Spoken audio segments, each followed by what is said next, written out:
안녕하세요. 오늘도 서연살롱을 찾아주셔서 감사합니다. 저는 50대 초반의 여성이에요. 그동안 살롱을 들으며 많이 힐링했는데 오늘은 제 사연을 들려드리고 싶네요. 저의 이야기를 듣고 힘드신 분들이 힘을 내셨으면 좋겠어요. 저는 몇 년 전에 재혼을 했는데 첫 결혼 때 이야기를 해볼까 해요. 저희 집은 고등학교 때부터 아버지가 하시던 무역업이 조금씩 어려워지기 시작했어요. 그 전까지는 부유한 환경에서 자라나서 돈이 무서운 줄 몰랐죠. 무엇 하나 부족함 없이 컸기 때문에 필요한 건 당연히 제 손이 닿는 곳에 있는 줄 알았어요. 하지만 아버지 사업이 좋아질 기미를 보이지 않으면서 저는 제가 쓰던 용돈을 줄여야 했고 신발도 옷도 가방도 더는 원하는 대로 가질 수 없게 됐어요. 그러다 보니 저는 심리적으로 위축이 됐고 전보다 반 친구들하고 잘 어울리지 않게 됐어요. 대신에 이 힘든 시간들이 빨리 지나가기만을 기다리며 제가 할 수 있는 공부라도 열심히 해야 했어요. 엄마는 어려움 속에서도 저와 남동생의 교육만큼은 양보하지 않으셨어요. 명주야, 정신 똑바로 차리고 공부해. 지금은 니네 쓰고 싶은 대로 못 쓰고 우리 집이 작은 데로 옮겼다고 삐뚤어지면 큰일 나. 니네 나이에는 공부를 해야 미래가 있는 거야. 너 우리 다시 잘 살았으면 좋겠지? 그럼 공부 열심히 해. 너랑 명호가 잘하면 아빠도 힘을 받아서 다시 잘하실 수 있어. 엄마는 정말 간절하게 진심으로 저희에게 부탁하셨고 저는 그때부터 정말 공부를 파고들기 시작했어요. 사실 전에는 적당히만 하면 된다는 마음으로 숙제도 대충 하고 학원도 빼먹는 날이 많았는데 이제 그러면 안 되겠구나 하고 절실히 깨달은 거죠. 또 엄마가 생활비를 쪼개서 아낀 돈으로 저희 학원비를 내주시는 걸 알고 정말 그 돈이 아까워서라도 열심히 하게 된 것도 있어요. 전화위복이라고 저와 동생은 다음 시험에서 전보다 성적이 쑥 올라갔어요. 저는 그 기세를 타고 신이 나서 더 열심히 공부했고 그에 따라 제 성적도 점점 올라가더니 반에서 1등을 했고 고3이 되고 나서 처음 모의고사에서는 전교 6등을 하게 됐어요. 담임선생님은 전교 등수가 우리 반에서 나왔다며 반 아이들 앞에서 저를 칭찬하셨어요. 하지만 반에서 2등이고 전교 등수 13등을 한 아이가 제가 칭찬받을 때에도 저를 째려보더라고요. 그런가 보다 하고 넘어갔는데 그 다음 시험에서 제가 전교 5등을 하자 제가 불법 과외를 받는다는 거짓말을 퍼뜨리더군요. 몇몇 아이들이 그 애의 말을 믿고 저만 보면 수군거리고 뒷담화를 했어요. 저는 불법 과외 같은 건 한 번도 한 적이 없기 때문에 당당하게 행동했죠. 물론 그런 말을 믿는 아이들이 원망스럽고 거짓말을 한 그 아이가 미웠어요. 그러던 어느 날 제 억울함이 풀리게 됐는데 매점에서 같은 학원에 다니는 2학년 선배 언니가 저를 알아본 덕분이었어요. 야, 김명주, 너 시험 성적 더 올랐다며? 역시 2학년 과정 공부하는 애는 뭐가 달라도 다르구나. 뭐? 1학년이 2학년 과정을 들어? 대단하네. 그치? 근데 또 1학년이 2학년 거 들으면서 제일 잘한다. 매점에 있던 선배 언니들과 아이들은 저를 신기하다는 듯 쳐다봤어요. 거기에는 제가 불법 과외를 받는다고 거짓말을 퍼뜨린 아이도 있었어요. 저는 사람들이 다 있는 데에서 그 아이한테 말했어요. 야, 너도 들었지? 그러니까 이제 더 이상 내가 불법 과외를 한다는 둥 이상한 그런 말 좀 퍼뜨리지 마. 자꾸 그러면 나도 가만히 안 있을 거야. 그 아이는 주변을 신경 쓰더니 바로 매점에서 나가버렸어요. 그때 이후 아이들이 저를 보는 시선이 바뀐 것 같더라고요. 이상한 소문도 퍼지지 않았고요. 저는 제가 잘하면 모든 건 제자리로 돌아온다는 큰 깨달음을 얻으며 고등학교 생활을 했죠. 친구들도 더 많아졌고 전에 저를 흉보던 아이들도 저한테 친절해졌거든요. 그때부터는 별 탈 없이 학교 생활을 이어갔고 저는 명문대에 전액 장학금을 받을 수 있는 과로 진학했어요. 제가 학교에 가면서 어려웠던 집의 경제 사정도 조금씩 좋아지기 시작했어요. 그동안 전세로 살고 있었는데 작지만 아파트를 사서 이사를 갈 수 있을 만큼 펴졌어요. 제가 대학교 1학년 여름방학 때였어요. 다들 어려운 때에 공부도 잘하고 엄마 속 안 썩여서 정말 고맙다. 그 덕분에 아빠가 아무 걱정 없이 일만 할 수 있었어. 아빠 회사도 자리가 잡히고 있으니 더 좋은 일만 있을 거다. 조금만 더 견뎌보자. 라는 엄마 아빠 말씀에 저희는 치킨과 피자를 시켜놓고 음료수와 맥주로 건배를 했어요. 아빠는 전보다 더 열심히 뛰어다니시며 회사와 저희 집을 위해 일을 하셨어요. 저는 과 친구의 소개로 중고생들을 가르치기 시작했고요. 저희 집이 생겼고 아빠의 수입도 늘어나고 있었지만 제가 벌 수 있는 만큼 벌어서 엄마에게 드리고 싶었거든요. 그런 제 사정을 알게 된 친구가 자기한테 들어온 거해를 저한테 준 거였어요. 나는 지금 2명 가르치고 있거든. 근데 은근 스트레스라서 더 많이 하면 안 될 것 같아. 내 공부도 해야 되고 너한테 꼭 필요한 자리인 것 같은데 잘해봐. 야, 진짜 고마워. 내가 꼭 갚을게. 그렇게 저는 과외를 하며 유학 갈 준비를 했어요. 해외의 좋은 대학으로 유학을 가는 선배나 동기들을 볼 때마다 저도 가고 싶다는 마음이 커졌거든요. 부러워만 하지 말고 방법을 찾아보고 싶었어요. 지금부터 거기서 생활할 돈을 모으고 공부는 열심히 해서 장학금이 통과되면 어떻게 가볼 수 있을 것 같더라고요. 저는 그때부터 더 눈에 불을 켜고 과외나 알바하는 시간 외에는 공부하는 데 온통 신경을 쏟았어요. 고3 때보다도 더 열심히 공부를 한 것 같아요. 새벽같이 중앙도서관에 가고 막차를 타고 집에 오며 나름 알차게 생활하는 중에 군대를 제대하고 복학한 선배를 만나게 됐어요. 처음에는 도서관 자리를 맡아달라고 하더니 강의 시간에도 옆에 앉았어요. 선배는 친구도 많아서 같이 잘 놀려 다녔고 술도 잘 마셨어요. 가끔 강의 시간에 지각을 하거나 빠질 때도 있었고요. 그럴 때에는 어김없이 저한테 필기한 걸 보여달라고 했고 리포트 쓰는 걸 도와달라고 하기도 했어요. 한 번은 나란히 앉아서 밤 늦게까지 리포트를 쓰는데 잠깐 나가서 음료수를 마시자고 하더라고요. 너는 뭐 그렇게 열심히 공부를 하냐? 아직 대학교 2학년인데 좀 놀기도 해야지. 유학 가고 싶다고 했다며. 너 정도 성적이면 그렇게까지 안 해도 유학 충분히 갈 수 있을걸? 성적 잘 받아놔서 나쁠 거 없잖아요. 잘 나올 수 있는 걸 노느라고 못 받으면 그것도 속상하고요. 그래도 2학년 때부터 너처럼 목숨 걸고 하는 애는 처음 본다. 남자친구도 좀 사귀고 그래봐. 나는 어때? 남자친구로. 저는 너무 뜻밖의 말에 잠시 할 말을 잃었지만 곧 지금은 그럴 수 없다고 잘라 말했어요. 하지만 선배는 제 생각보다 끈질겼어요. 야, 그럼 나 공부 가르친다고 생각하고 만나줘.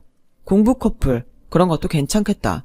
너도 그러면 공부 시간 안 뺏기잖아. 남의 공부를 봐주는 것 자체가 제 시간을 들이는 건데 어떻게 그렇게 생각하는지 모르겠더군요. 저는 정 그러면 강의 못 들은 건 설명을 해주겠다고 했어요. 선배는 그때부터 일주일에 2-3번은 도서관이고 학생회관이고 제가 있는 곳에 와서 빼먹은 강의 설명을 듣거나 리포트를 같이 썼어요. 이 정도면 너도 다시 생각해줘야 되는 거 아니야? 내가 아무한테나 그러는 줄 아나 본데 절대 아니거든. 그럼 제 공부 시간 방해하지 않는다고 약속해요. 안 그럼 시작 못해요. 그래도 사귀는 사이인데 데이트를 하다 보면 시간도 뺏길 수 있지. 안 돼요 그럼. 전 유학 꼭 갈 거고 사실 선배랑은 어떻게 될지 모르는데 그렇게 시간 낭비할 수 없어요. 결국 선배는 알겠다고 하면서 일단 만나자고 하더군요. 저는 적당히 만나다가 헤어질 생각으로 가벼운 기분으로 사귀었어요.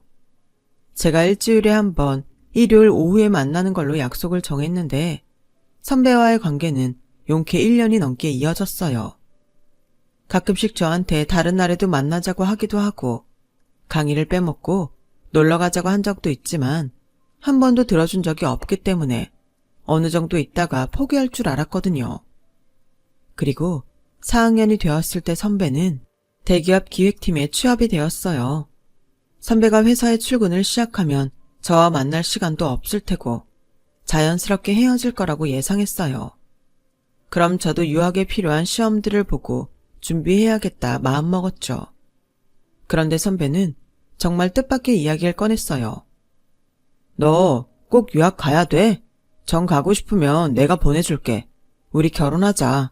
어쨌든 나 회사는 들어갔으니까 1년은 다니는 신용하다가 나가야 될 것 같아. 그러니까 결혼 먼저 하자. 결혼이라니 그게 무슨 뚱딴지 같은 소리야. 대학 졸업도 안 하고 뭔 결혼. 안 돼. 난 그러기 싫어. 졸업 안 하고 결혼하는 사람들도 있어. 그래도 결혼하면 여자가 집안일 더 많이 하게 되는데 난 공부에 지장 있는 거 딱 질색이야. 내가 너 공부할 수 있게 도와준다니까. 지금까지도 네가 만나자고 할 때 빼고는 안 만났잖아. 그렇게 해줄게. 선배는 왜 나랑 결혼하려고 해? 회사 들어가면 더 마음에 맞는 여자 만날 수도 있잖아. 그냥 네가 좋으니까 그런 거지 뭘. 라고 하는데 솔직히 기분 좋기도 했고 감동받기도 했어요. 그래도 졸업 전에 결혼을 하면 분명 공부가 흐지부지 될 것 같았어요. 저는 제가 졸업할 때까지도 그 마음이 변하지 않으면 그때 결혼하자고 했어요. 유학도 꼭 가야 된다고 했고요. 선배는 회사에 들어가서도 일요일 정해진 시간에만 저를 만났고 저와의 약속을 지켜줬어요. 그 모습에 감동한 저는 결혼을 결심했죠. 4학년 졸업 전에 양가 상견례를 시작하면서 결혼 준비에 들어갔죠. 선배의 아버지는 고등학교 때 돌아가셔서 어머니만 계셨고 대학에 다니는 남동생이 한 명 있었어요. 우리 형보다 공부 잘한다면서요? 그럼 자식들이 멍청하진 않겠다. 라며 껄렁껄렁 말하는 태도가 영 불편했지만 어른들도 있는데 참았죠. 저희 가족도 아무 말 안 하고 묵묵히 식사만 했어요. 시어머니는 좀 차가워 보였지만 그래도 예의에 어긋나는 행동은 안 했어요. 시동생을 보면 얼마나 보겠냐 싶어서 저는 그냥 무시하기로 했어요. 그리고 저는 졸업하고 한 달 만에 선배와 결혼을 했죠. 결혼식과 패백을 다 마치고 하객들 자리를 돌며 인사를 하는데 시동생이 누군가와 귓속말을 하면서 저를 계속 기분 나쁘게 쳐다봤어요. 제가 인사를 하면서 보니 시동생 또래의 여자였는데 저를 안 입고 온 표정으로 흘끔 보고는 음식만 먹더라고요.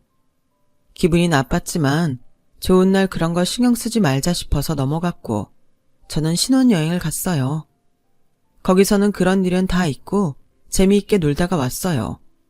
그런데 돌아와서 시댁에 인사를 하러 갔더니 대뜸 시동생이 빈정대더라고요. 형수, 고등학교 때 성적 잘 받으려고 불법 가해까지 했다며. 그래서 내 여친 언니가 형수 때문에 밀려서 완전 손해봤다던데. 자기 이익을 위해서는 범죄도 저지르겠어. 이래서 집이 한번 망했던 애들은 안 된다니까. 도련님, 그 언니 이름이 박지연 맞죠? 제가 1학년 때 학원에서 2학년 과정 상위권 수업에 있었다는 말은 안 해요? 그거 밝혀지고 지연이도 더는 그런 거짓말은 못했는데요. 자기가 저한테 밀려니까 그런 거짓 소문 퍼뜨려서 난처하게 한 게 지연인데 왜 알아보지도 않고 저보고 뭐라고 하세요? 그리고 제가 손윗사람이에요. 기본적인 예의는 지켜주세요. 너는 뭐? 다 지난 이야기 가지고 그렇게 발끈하니? 애가 잘 모르고 한 말 가지고 조목조목 따지면 우리 수명이가 얼마나 무한할지 생각 안 해봤니? 뭘 그렇게 정색을 하며 첫날부터 시끄럽게 하는지? 하며 시어머니는 은근히 도련님 편을 들었어요. 남편은 아예 제가 당하는 상황은 관심 바뀐 것처럼 부엌에 들어가서 과일하고 아이스크림을 꺼내서 먹느라 정신이 없더라고요. 저는 어차피 몇 개월 있다가 유학 서류 통과하면 안 볼 사이다 싶어서 더 이상 말 안 하고 가만히 있었어요. 그런데 시어머니가 또 한마디 하셨어요. 근데 니네 친정 이제 빚은 다 정리된 거지? 지금 사는 아파트가 좀 작긴 하던데 자가는 확실하고? 니네 친정이 우리 대명이 도움은 못 줘도 빨대는 꽂으면 안 된다. 엄마, 장인어른 지금 사업 잘하고 계셔. 언제적 빚 이야기를. 인사원 첫날부터 하고 그래. 좀 적당히 해. 불편해서 음식이 안 넘어가네. 대명아, 너 결혼했다고 바로 이러는 거 난 좀 그렇다. 첫날이니까 더 확실히 짚고 넘어갈 거 넘어가야지. 저는 시어머니나 도련님이 저한테는 절대 호의적이지 않다는 걸 깨달았어요. 결국 분위기는 안 좋아졌고 저는 집에 와서 한마디 했어요. 정말 어이없네. 어디서 헛소문을 듣고 따지지를 않나. 어머니는 우리 집 지난 일을 왜 캐묻는지 모르겠네. 그랬거나 말았거나 신경 쓰지 마. 네가 앞으로 잘하면 되잖아. 라는데 왜 내가 뭘 잘해야 되는 건가 싶었어요. 지금도 딱히 잘못한 게 없는데 말이에요. 신혼생활은 정말 제가 상상했던 것과는 너무 달랐어요. 한마디로 제 계획은 전부 다 박살이 나버렸죠. 남편이 공부할 수 있게 전부 도와주겠다고 했지만 시어머니는 저를 아무 때나 불러서 마치 도우미처럼 부려먹었어요. 저한테 화장실 청소까지 시켰고요. 남편은 처음에는 시어머니한테 제 공부 시간이 필요하다고 하더니 얼마 지나지 않아 관심이 없어졌어요. 그건 네가 못 간다고 하면 되잖아. 공부하니까 안 된다고 해. 엄마도 네가 몇 번 그러면 포기할 거 아니야. 왜 그런 걸 다 내가 해줘야 되는데? 너 그렇게 똑똑하더니 결혼하면서 갑자기 멍청해진 거야? 뭐? 멍청? 그런 문제가 아니잖아. 말이 안 통하니까 그렇지. 그리고 나한테 약속한 거 잊었어? 공부할 수 있게 도와준다고 했잖아. 공부해. 누가 뭐래? 내가 못하게 하는 게 아니잖아. 그럼 다른 영역에서는 네가 알아서 해야지. 내가 너한테 나가서 돈 벌라고 하는 것도 아니고 네가 엄마랑 문제 있는 걸 내 탓으로 돌리냐? 짜증나네 진짜. 거기에 보태서 도련님은 툭 하면 그 거짓말을 꺼내들고 저를 무시했어요. 형수, 혹시 대학 입시도 불법으로 본 거 아니지? 아, 친정이 그때는 돈도 더 없었을 텐데 그렇게는 못했겠네. 대학은 제 실력으로 가긴 한 거 맞나? 저는 공부해야 된다고 시댁에 안 가려고 해도 시어머니가 하도 귀찮게 전화를 해대서 결국은 갈 수밖에 없었어요. 도련님은 제가 거실 바닥을 무릎을 꿇고 닦고 있을 때도 소파에 떡하니 누워서 과자를 다 흘리며 먹고 만화책만 보더군요. 시어머니는 자꾸 다른 집 며느리 친정은 재산은 얼마다 그런 말을 하며 저한테 스트레스를 줬어요. 그런 상태에서 공부가 제대로 될 리가 없었죠. 결혼하고 고작 3개월밖에 안 됐을 때에 저와 남편은 이미 사이가 냉랭하게 벌어졌어요. 남편은 무조건 자기 잘못이 아니라면서 다 제 탓으로 돌렸어요. 야, 너 그럴 거면 나가서 돈이나 벌어. 그렇게 해서 유학 서류 통과가 되겠냐? 집에 있는 거 봐줬더니 아주 갈수록 가관이야. 요즘 너같이 집에서 노는 마누라가 몇이나 되냐? 다 맞벌이야. 너도 길 가는 사람 붙잡고 한번 물어봐. 이건 결혼 전에 당신이 나한테 약속했던 거야. 나 유학 갈 수 있게 해주는 걸 조건으로 결혼한 거잖아. 그러면 내 말 안 통하는 어머니 설득도 해줄 수 있는데 왜 안 하려고 해? 결혼하고 지금까지 내가 다른 거 신경 안 쓰고 공부할 수 있게 당신이 뭘 해줬는데? 그래, 너 유학 가면 나도 그 덕에 미국 구경이나 하려고 그랬다. 근데 내가 진짜 이런 말은 안 하려고 했는데 넌 글러먹은 것 같아.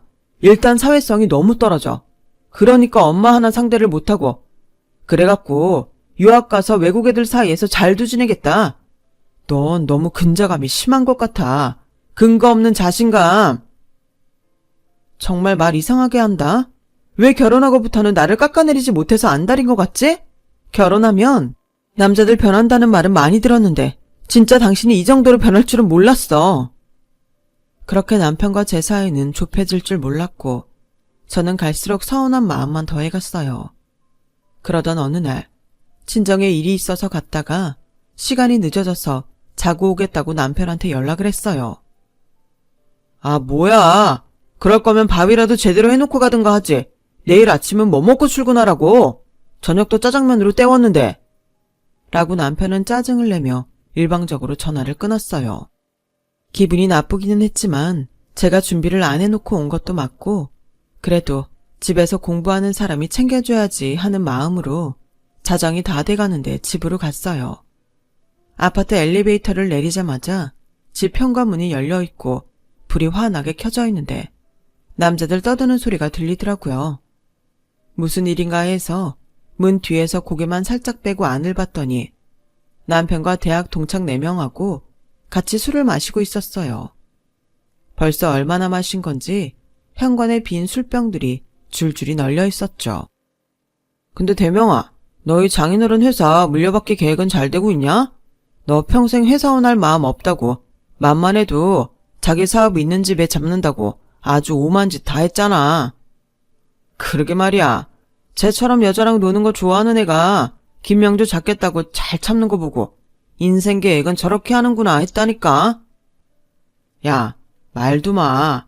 사업이 자리가 안 잡힌 건지 뭐 나름 괜찮다고 들었는데 내가 장인한테 아무리 돕겠다고 언질을 해도 아무 말도 안 한다. 이거 회사가 괜찮으면 자랑하고 싶어서라도 사위 보고 오라고 할 일 아니냐? 근데 그런 게 전혀 없어.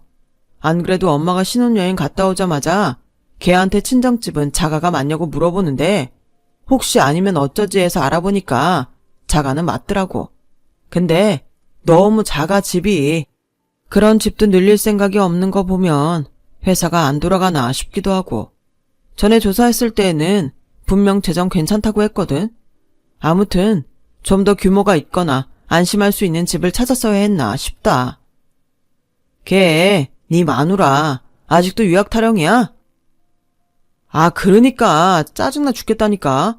결혼하면 당연히 포기할 줄 알았지. 원래 여자들 결혼하고 집안일 하느라 바쁘면 그런 거 포기한다며. 얘는 무슨 고집이 새고집 저리 가라야. 완전 폭탄 골랐어. 정말 뒤통수를 3개 두드려 맞는 기분이었어요. 저는 당장 들어가서 전부 뒤집어 엎고 싶었지만 그런다고 저 사람이 자기가 잘못했다고 할까 싶더라고요. 어쩌면 경찰에 저를 폭행 같은 걸로 신고할 것 같았어요. 그동안 남편이 결혼해서 보여준 행동을 보면 그러고도 남을 사람이었죠. 저는 택시를 잡아 타고 나와서 시내 작은 호텔에서 밤새 화려하게 불빛이 반짝이는 거리를 보며 앞으로 어떻게 해야 할지 고민을 했어요. 남편이 아빠한테 회사 일을 돕겠다고 여러 번 말한 것 같은데 아빠가 왜 저한테는 그런 말씀을 안 하셨는지도 궁금했어요. 먼저 그것부터 물어봐야겠다 싶었죠. 제가 슬쩍 봤을 때 남편이 집으로 부른 대학 동창들은 학교에서도 공부 안 하고 잘 놀기로 소문난 사람들이었어요. 저는 며칠 지난 후 남편이 또 그 사람들을 만나는 것 같자 한마디 했어요. 그 사람들 학교 다닐 때도 평 안 좋았는데 지금도 백으로 회사 들어갔거나 아니면 술집하고 그런다며? 누가 알면 당신 회사 평가에서 안 좋을 수도 있는데 만나지 말지. 야, 누가 그래? 웃기지 말라 그래. 당신은 왜 남의 친구들을 그렇게 말해? 진짜 기분 되게 나쁘네. 어디서 그런 구라를 듣고 와서. 아, 당신은 당신 동생이 나에 대한 거짓말을 맨날 나불대면서 나를 무시하는 건 괜찮은데 당신 친구들을 사실을 이야기하는 것도 기분 나쁘구나.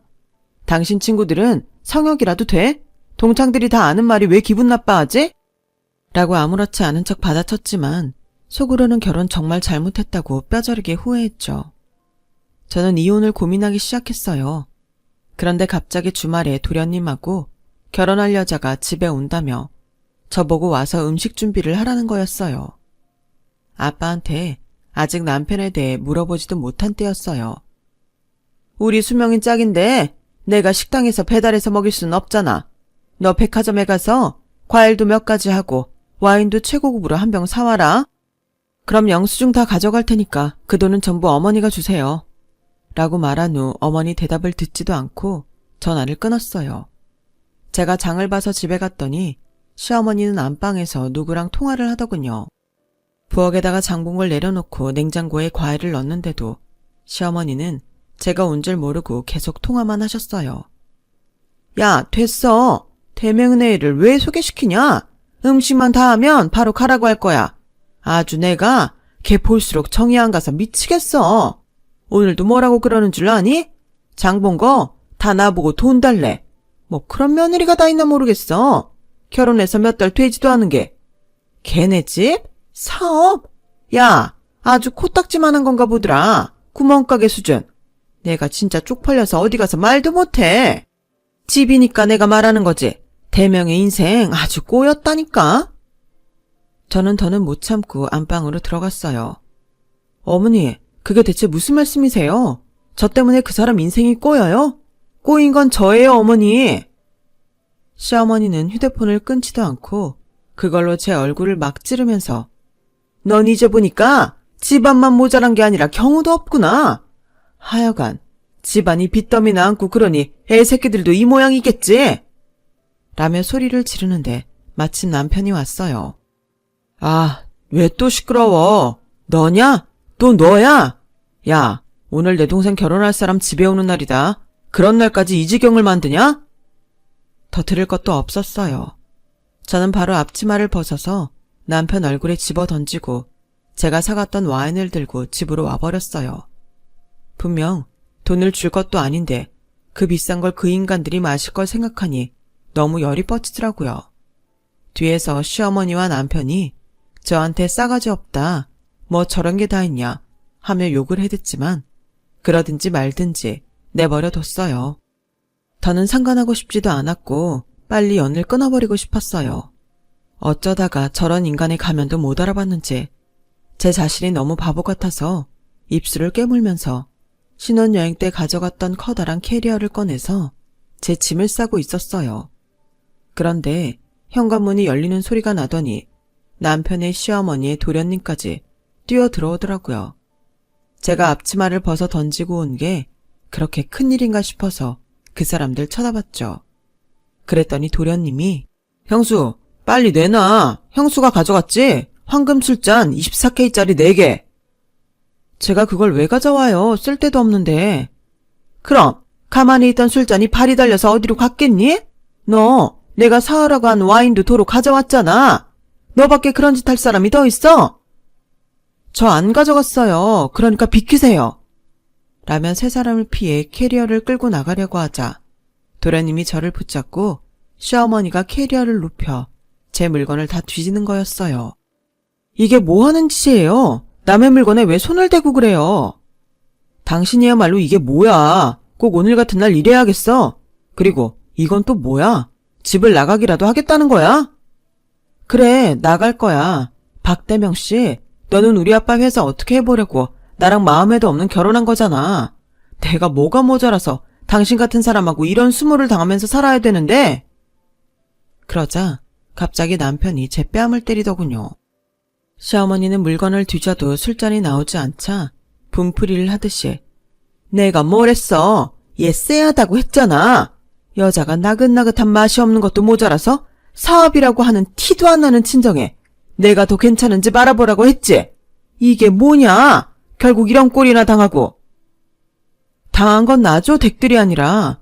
댁들이 뭔데 함부로 남의 집 재산에 손을 대려고 들어. 누가 그렇게 내버려나 둔대? 저는 저를 잡고 있던 도련님 팔을 거세게 뿌리친 후 다시 짐을 쌌어요. 와, 내가 살다 이런 여자는 진짜 처음 본다. 형은 어떻게 여자 보는 눈이 이렇게 낮아? 어이가 없네 진짜. 저는 그 사람들이 떠들거나 말거나 짐을 끌고 현관을 나와버렸어요. 그러자 남편은 엘리베이터 앞까지 쫓아와서 너 진짜 나가는 거야? 각오는 된 거고 집안 식구들이 말다툼 좀 했다고 결혼한 지 3개월 된 여자가 짐을 싸? 박대명, 너는 손찌검이 말다툼이니? 난 그런 수준 이해하고는 안 살아. 차라리 이혼녀로 살고 말지. 내 발등 내가 찍었으니까 그 정도는 감수하고 살 거야. 그렇게 제 인생에서 가장 막장 같은 시간이 끝났어요. 부모님과 남동생한테는 왜 이혼했는지 말하지 않았지만 가족들 모두 어느 정도 눈치를 채고 있는 것 같았어요. 한 달 정도 지나자 아빠는 저와 술 한잔을 하자고 불러내셨어요. 실은 대명이가 나한테 자꾸 사업을 도와주겠다고 했었다.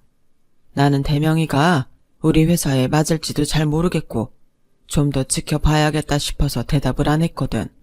근데 네가 이렇게 이혼하니 내 탓인가 싶기도 하다. 절대 아니야, 아빠. 그리고 정말 잘했어. 그 사람 무역의 무도 모르는 사람이야. 괜히 그런 사람이 회사 일 간섭하면 직원들도 골치만 아파. 아빠가 현명하게 잘한 거야. 그리고 저는 그때부터 다시 유학 준비를 해서 서류가 통과됐고 무사히 미국으로 가게 됐어요. 제가 떠나는 날 엄마는 제 손을 꼭 잡고는 지난 일은 다 잊고 거기서 너 하고 싶은 거 다 하면서 살아. 절대 기죽지 말고. 넌 아주 괜찮은 애야. 알았지? 알고 있어. 그리고 나 다 잊었어. 원래 나쁜 일은 빨리 잊히잖아. 걱정하지 마. 저는 미국에서 정치학으로 석사 공부를 하면서 로스쿨에 눈을 돌렸어요. 어쩌면 로스쿨을 나오는 게 지금 제가 하는 공부보다 제 경력에 더 도움이 될 거라고 생각했죠. 저는 다시 시작하는 마음으로 로스쿨에 도전했고 1년 후 무사히 합격했어요. 로스쿨을 졸업하고는 미국 주 변호사 자격증도 땄고요. 그러자 한국에 있는 법무법인에서 연락이 왔어요. 면접을 봤으면 좋겠다고 하더라고요. 저는 좋은 기회라고 생각하고 바로 한국에 들어와서 면접을 받고 무사히 합격을 해서 출근을 시작했어요. 일은 재미있었고 승소를 할 때마다 짜릿한 기분도 너무 좋았어요. 제가 회사에서 제일 실적이 좋은 건 아니었지만 그래도 착실히 경력을 쌓았고 다른 직원들과도 좋은 관계를 유지했죠. 어느 날 제 앞으로 회사 횡령 소송이 들어왔어요. 그런데 피고인 이름이 너무 낯이 익은 거예요.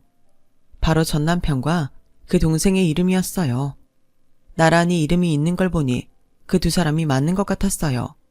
생년월일도 그렇고요.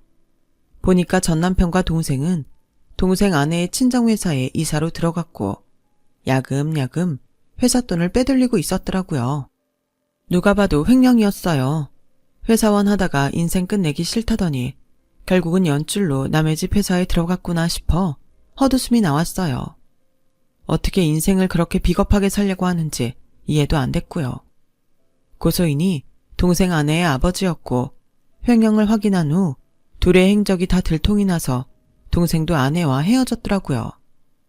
저는 전 남편과의 관계가 있어서 위에 보고하고 다른 변호사에게 사건을 넘겼어요. 그 변호사가 전 남편과 가족에 대해 물어보는 건 사실대로 다 이야기했죠.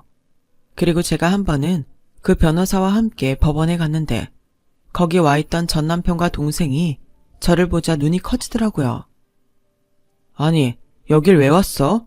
혹시 우리 재판받는다고 소문 듣고 고소하다 뭐 그런 심정으로 구경 온 거야?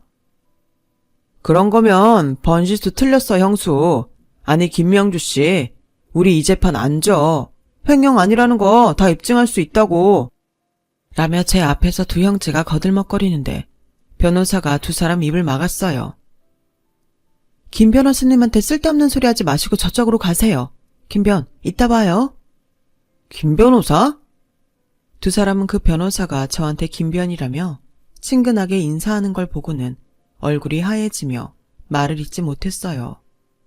제 소송건 재판이 끝나고 나오는데 저 남편과 동생은 가지도 않고 저를 기다리고 있다가 제 앞을 막아섰어요. 저기, 변호사면 법에 대해 잘 알지? 그 변호사한테도 우리 이야기 좀 잘해줄 수 있어? 박대명 씨, 지금 제정신이에요?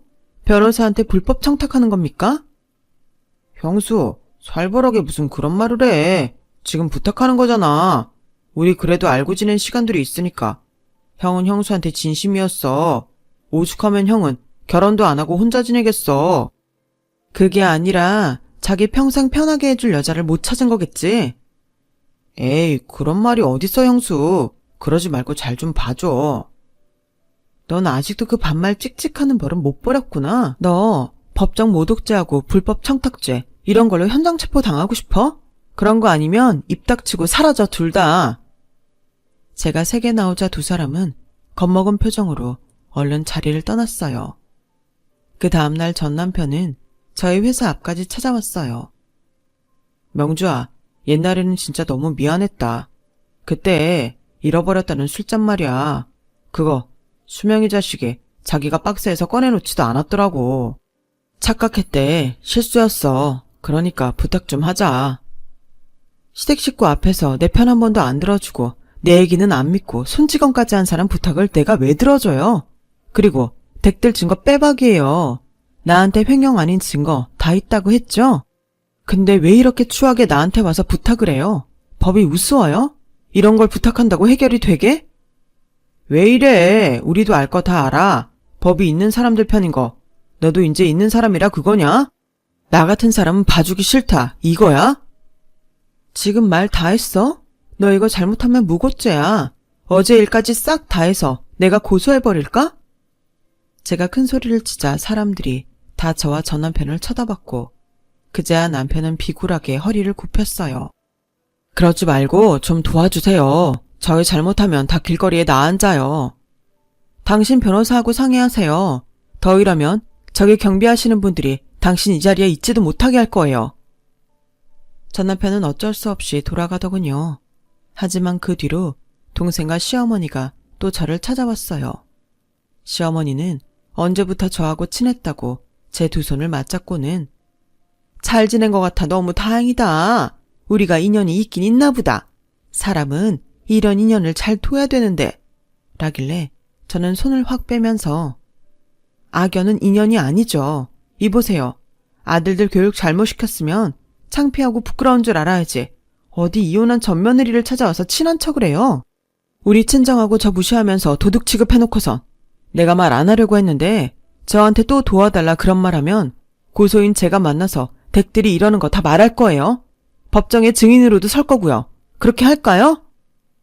시어머니는 하얗게 질려서 덜덜 떨더니 저는 아무 말도 못하고 사람들 시선을 피해서 주랭랑을 쳐버렸어요.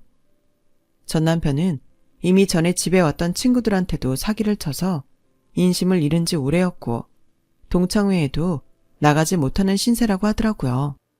전 남편과 동생은 동생 아내 친정회사에서 빼돌린 돈으로 해외에 리조트를 사놓고 현금도 해외에 빼돌렸더군요. 결국 전 남편과 동생은 재판에서 졌고 횡령죄로 각각 징역 5년을 선고받고 구속됐어요. 그 뒤로도 시어머니는 저한테 생활비를 달라며 찾아왔지만 저는 냉정하게 거절하고 전화도 차단했어요. 제가 미국에서 변호사 자격증을 딴 건 이렇게 그 사람들과 악연을 끊어내려고 그랬나 보다 싶기도 해요. 그 뒤로 저는 대학 교수를 소개받아서 만났고 결혼까지 하게 됐어요. 아빠는 사업을 동생한테 물려주고 엄마와 함께 노후를 보내고 계시고요. 작은 사업체라서 어려움이 있을 때도 많지만 그래도 꿋꿋이 꾸려나가는 동생을 보면 든든한 마음이 들곤 해요. 제 이야기는 여기까지예요. 언제나 행복하시고 건강하세요. 감사합니다. 여러분, 사연 댓글에 응원과 현명한 조언 부탁드려요. 좋아요와 구독은 저에게 큰 힘이 됩니다. 오늘도 좋은 일 가득하세요.